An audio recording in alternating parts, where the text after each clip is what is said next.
नमस्कार, मैं शंभू कुमार सिंह और आप देख रहे हैं नेशनल दस्तक का फेसबुक पेज। आज बहुत ही दुखद दिन है और एक भारतीय मूल के छात्र की यूक्रेन में हत्या कर दी गई है। दरअसल ये हत्या है, मौत नहीं है, रूसी सैनिक ने हत्या की है।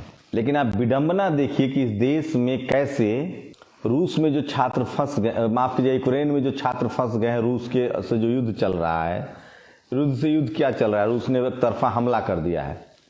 क्या आप लोग को मेरी तस्वीरें साफ मिल रही है, क्या मेरी आवाज़ मिल रही है, मुझे ज़रूर बताएं, क्योंकि हम लोग बहुत दिनों बाद लाइव एक दूसरे से जुड़ रहे हैं। तो एक भारतीय मूल के छात्र की जो हत्या, भारतीय छात्र की जो हत्या हुई है, क्या लगता है आप लोगों को कि ये हत्या है? पूरी तरह से हत्या है। लेकिन भारतीय मंत्री, केंद्रीय मंत्री का एक बयान आता है कि भारत से वो लोग मेडिकल की तैयारी करने जाते हैं बाहर जो नीट क्वालिफाई नहीं कर पाते हैं। सोचिए, कोई आदमी नीट नहीं क्वालिफाई कर पाएगा तो क्या आप उसे मरने के लिए छोड़ देंगे? और किस बात का डंका बज रहा था। और सोचिए, बीजेपी के चाहने वाले लोग क्या कह रहे हैं कि ये विदेश गए क्यों थे। प्रधानमंत्री कह रहे हैं कि छोटे छोटे देश में जा रहे हैं। हम आपको पहले ही बता चुके हैं कि 10-12 से ज़्यादा केंद्रीय मंत्रियों के बच्चे विदेश पढ़ रहे हैं। इस देश में इन्होंने कोई सुविधा नहीं दे रखी है। सरकारी कॉलेज नहीं बन रहे हैं, सरकारी मेडिकल कॉलेज नहीं बन रहे हैं, सरकारी इंजीनियरिंग कॉलेज नहीं बन रहे हैं, सरकारी कॉलेज यूनिवर्सिटी नहीं बन रही है। तो उसमें भी जो सवर्ण समाज है, जिसके पास पैसा है, वो अपने बच्चे को विदेश भेज रहा है। यहाँ जो प्राइवेट मेडिकल कॉलेज बन रहे हैं, उसका जो पढ़ाई का खर्चा है वो 1 से 1.5 करोड़ रुपए है। इसमें तो SC, ST, OBC माइनॉरिटी के लोग ऐसे भी इक्का दुक्का है। उसके बाद भी इस सरकार को डिफेंड करने के लिए कोशिश हो रही है। और आपको पता है क्या किया जा रहा है? मैं बार बार कह रहा हूँ, रोहिणी सिंह की जो लाइन है ना कि जब तक मीडिया है तब तक मोदी है, ये बिल्कुल सच है। ये जो विदेश जो पत्रकार भेजे गए हैं, ये वॉर कवर करने के लिए नहीं भेजे गए हैं कि ये यूक्रेन में जाके और वॉर कवर करेंगे। इनको पोलैंड, रोमानिया, तमाम उन देशों में इनको ठहराया गया है जहां भारतीय छात्र आ रहे हैं। क्योंकि भारतीय छात्र लगातार वीडियो बना रहे थे, सोशल मीडिया पर वीडियो अपलोड कर रहे थे, तो डैमेज कंट्रोल करने के लिए चुन चुन के ऐसे पत्रकारों को भेजा गया है जो ये वहां से बोले कि देखिए यहाँ भारत सरकार ने बहुत शानदार इंतजाम किया है। गौरव सावंत उसी टाइप का चाटुकार है, विकास भदौरिया ABP वाला वो भी और महा चाटुकार है। आप कल्पना नहीं कर सकते कि ये जो पत्रकार भेजे गए हैं, किसी को देखा वॉर जोन में? दुनिया भर के पत्रकार, आज तो CNN के पत्रकार ने कवर किया है, इंटरव्यू किया है यूक्रेन के राष्ट्रपति का। किसी भारतीय पत्रकार को आपने देखा है यूक्रेन में? एक मैंने न्यूज TV9 के 1-2 पत्रकारों को देखा था पहले दिन। अब जितने जो पत्रकार भेजे जा रहे हैं वो सब सेफ जोन में जा रहे हैं। वो रोमानिया में जा रहे हैं, वो पोलैंड में जा रहे हैं, वो बेलारूस में जा रहे हैं, ताकि भारत की जो किरकिरी हो रही है, भारत सरकार की, माफ कीजिएगा, भारत की नहीं, भारत सरकार की, मोदी सरकार की जो किरकिरी हो रही है, जो इनकी असफलता है, उसको लेकर एक तस्वीर दिखाऊं आप लोगों को। देश के विदेश राज्य मंत्री सदगुरु के साथ अध्यात्म का मजा ले रही हैं कोयम्बटूर में।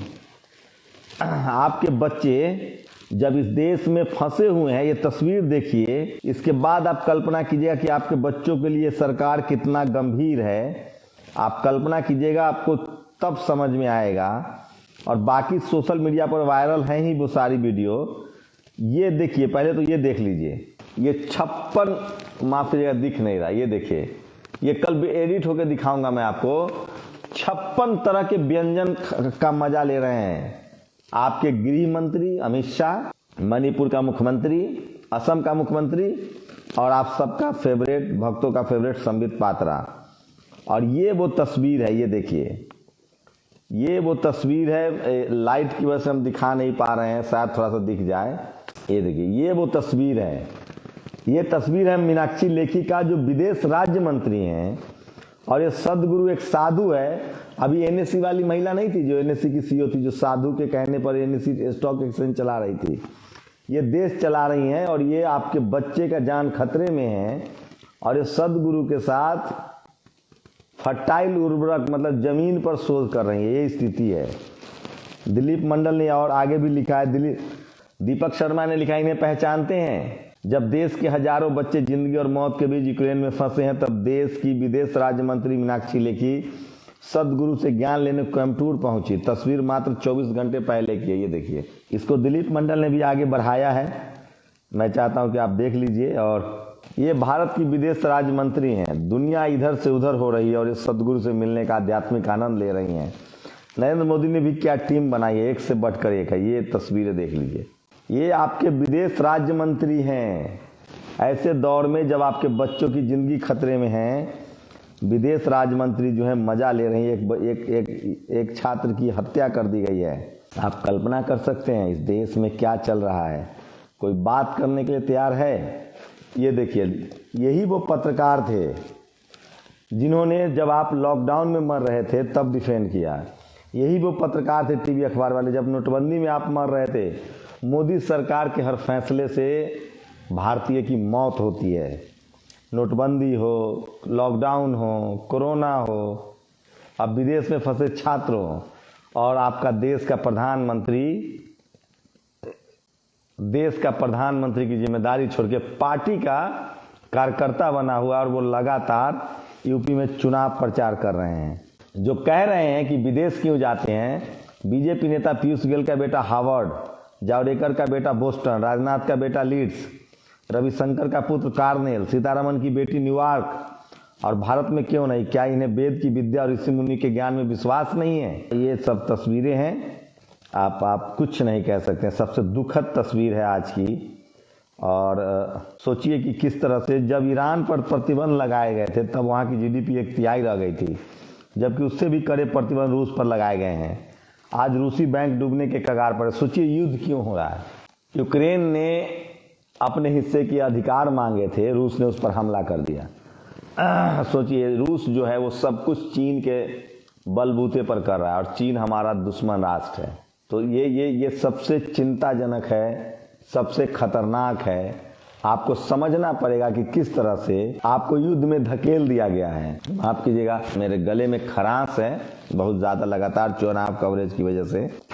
ये देखिए, क्या भारत गुजरात का उपनिवेश बन चुका है। इस पर एक स्टोरी बनने की प्रक्रिया में, जानकारी हो तो साझा कर। नोट: अंबानी, अडानी, बैंक घोटालेबाज, गुजरात कैडर के अधिकारी, ठेकेदार, नवरत्न कंपनियां इत्यादि। तो ये तमाम बड़ी खबरें मैं आपको बता रहा था जो सोशल मीडिया पर वायरल है। और मैं फिर कह रहा हूं, आपके बच्चों को बचाने के लिए पत्रकारों को नहीं भेजा जा रहा है, वो सिर्फ भेजा जा रहा है डैमेज कंट्रोल के लिए। अब ये टीवी वाले चीख चीख कर आपको बताएंगे कि आपके जो बच्चे मर रहे हैं उसमें आपकी गलती है। सरकार ने कोई एडवाइजरी जारी नहीं की, सरकार ने सही समय पर उनको निकाला नहीं। यहाँ चुनाव की तैयारी, बीजेपी की सरकार जो है, मोदी जो है, वो 24 घंटा 365 दिन चुनाव में व्यस्त रहते हैं। ये हकीकत है।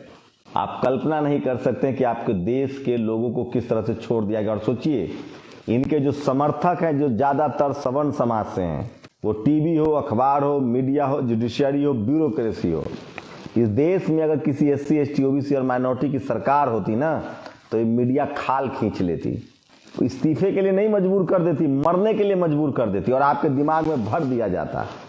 लेकिन मैं फिर कह रहा हूं, ये प्रधानमंत्री मोदी सिर्फ और सिर्फ मीडिया के बदौलत चल रहे हैं।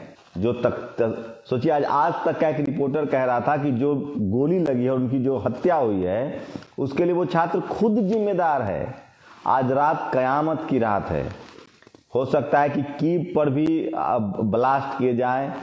खार्किव को पूरी तरह से बर्बाद कर दिया गया, वहां के टेलीविजन चैनल को बर्बाद कर दिया गया है। पुतिन सबसे भ्रष्ट लोगों में से हैं। पुतिन डिक्टेटर हैं, तानाशाह हैं, भ्रष्ट लोगों में से हैं। 22-23 साल से सत्ता में हैं, और 2036 तक उन्होंने संविधान बदल के कर दिया कि मैं ही राष्ट्रपति रहूंगा। इसीलिए मैं कह रहा हूं कि डेमोक्रेसी जो होती है ना, वो जनता के पक्ष में होती है। आज पूरी दुनिया रूस के खिलाफ खड़ा है, भले कोई बात नहीं कर रहा है, लेकिन सोचिए, यूक्रेन की जनता टैंक के सामने जाके खड़ी हो रही है। वो लड़ाई सेना वर्सेस सेना की नहीं होगी, जनता हथियार उठा रही है। इसमें हार तो रूस की होगी, लेकिन सोचिए, भारत के एक फैसले ने आपके 20,000 छात्रों की जिंदगी को खतरे में डाल दिया है। सोचिए, पूरा यूरोप रूस के खिलाफ, इवन रूस में लोग विरोध कर रहे हैं। सिर्फ पाकिस्तान और चीन, ये दो देश हैं जो इस युद्ध के रूस के साथ हैं। बाकी और उस देशों के लोग भी उसके साथ नहीं। सभी को लग रहा है कि यूक्रेन के साथ नाइंसाफी हो रही है। आज के दौर में किसी देश पर हमला करना बिल्कुल 21वीं सदी में कोई कर सकता है क्या? लेकिन सोचिए कि हम कितने बड़े सुपर पावर हैं, कितना हमारा डंका बज रहा है कि हम अपने देश के 20,000 छात्रों को नहीं ला पाए। खाड़ी युद्ध के समय विश्वनाथ प्रताप सिंह प्रधानमंत्री थे, गुजराल साहब विदेश मंत्री थे। सीधे विदेश मंत्री ने सद्दाम हुसैन से मुलाकात की थी और 1,70,000 भारतीयों को सुरक्षित एयरलिफ्ट किया गया था और कोई टीवी अखबार में चर्चा नहीं। और साहब ने 4 जहाज मंगवाए, 5 जहाज मंगवाए, मुश्किल से 2 से 4,000 छात्र मंगवाए और सारे कैबिनेट मिनिस्टर को लगा दिया गया कि प्रधानमंत्री का गुण गाइए। सोचिए, इस देश को गुमराह किया जा रहा है और इसके लिए इस देश का सबसे बड़ा जो दोषी है वो इस देश का टीवी और अखबार और पत्रकार है। ये जितने पत्रकार जो अभी जा रहे हैं वो वॉर कवर करने के लिए नहीं जा रहे हैं, वो कोई यूक्रेन नहीं जा रहा है, वो कोई ये सब भारतीय छात्र जो सोशल मीडिया पर वीडियो डाल रहे हैं ये डैमेज कंट्रोल करने जा रहे हैं, क्योंकि यूपी में अभी 2 फेज का चुनाव बाकी है, 3 मार्च को और 7 मार्च को बाकी है। मैं फिर कह रहा हूं, अगर 5 राज्यों में इस बार नतीजे नहीं आए बीजेपी के पक्ष में और बीजेपी यूपी हार गई ना, तो इनकी उल्टी गिनती शुरू हो जाएगी। इनका भी जो पुतिन मॉडल है ना, लोगों को डराओ और राज करो, वो खत्म हो जाएगा। और अगर यूपी में इनकी वापसी हो जाती है तो डेमोक्रेसी खतरे में है। उसके बाद ये पुतिन की तरह या तो विरोधियों को मार देंगे या जेल में डाल देंगे और टीवी अखबार इनके साथ है, आपको पता भी नहीं चलेगा। बहुत गंभीर स्थिति में है। कोई भी अनडेमोक्रेटिक पर्सन, तानाशाह, किसी भी देश के लिए ठीक नहीं। सोचिए, इस देश में वर्ल्ड वॉर हुए हैं क्योंकि तानाशाह थे उस समय। हिटलर क्या था? तानाशाह था। मुसोलिनी क्या था? तानाशाह था। तो सरकार डेमोक्रेटिक तरीके से सबसे बढ़िया सरकार होती है जो डेमोक्रेसी हो। और मान्यवर कांशीराम ने तो कहा है कि मजबूर सरकार सबसे बेहतर सरकार होती है, मजबूत सरकार नहीं। सोचिए, बीपी सिंह की गठबंधन की सरकार थी और 1,70,000 को एयरलिफ्ट किया गया था। ये तमाम सवाल हैं जो मैं आपसे डिस्कस करना चाहता था। बहुत दुख की घड़ी है, एक छात्र की हत्या कर दी गई है। आपके विदेश राज्य मंत्री कोयम्बटूर में सैर कर रही हैं, अध्यात्म का आनंद ले रही हैं। आपके प्रधानमंत्री चुनाव प्रचार में है और इस देश की मीडिया मोदी को बचाने में जुटी है। मैं फिर कह रहा हूं, मोदी तभी हारेगा जब आप मीडिया को बायकॉट करेंगे, टीवी अखबार को बायकॉट करेंगे। और सारे रिपोर्टर्स को भेजा गया है सिर्फ डैमेज कंट्रोल के लिए कि जो वहाँ के भारतीय छात्र हैं, जो गुस्सा है, नाराजगी है, जो सोशल मीडिया पर वीडियो भेज रहे हैं, आप वहाँ जाइए और सिर्फ ये बताइए कि भारत सरकार सब कुछ बेहतर कर रही है।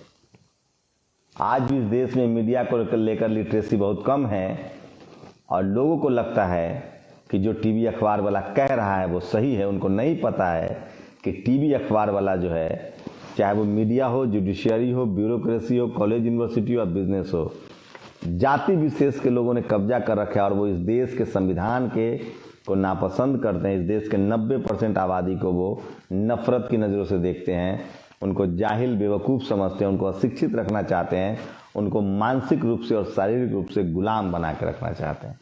ये समझना पड़ेगा आपको। और मैं दावे के साथ कह रहा हूँ कि जितने गौरव सावंत, वो यूक्रेन नहीं गया है, पोलैंड और रोमानिया के बॉर्डर से रिपोर्टिंग कर रहा है।